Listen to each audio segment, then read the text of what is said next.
Kain tayo guys. At na ulam namin, no? Liempo. Inihaw na liempo. Wala pa yung mga kasama namin eh. Naglipat ng kotse. Nakauwi na yung yung buyer natin ng Sambales. 8 hours drive. Dapat mga 4-5 hours lang yun eh. Sobrang traffic daw. Pero ginabi na sir, sabi sobrang smooth daw. Ayos. EcoSport na release namin kahapon guys. So wala nang i-smooth yun. Napaka-smooth talaga nun. Dito galing yun. Sir, salamat sa mangga. Thank you very much. Thank you sir. Mainam na mainam. Maraming salamat. Sarap.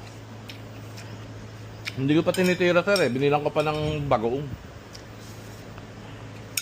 Mamaya tutudasin ko na yun. Hindi pa marunong mag-drive kasi sir eh. Sir Eds. Kaaral pa lang daw. Madali lang yan. Ay isang araw. Drive mo ng isang buong araw yun. Alam mo na yun. Tsaka yun nga yung maganda sa mga first time car owners. Pakasarap yung lambot ng libela.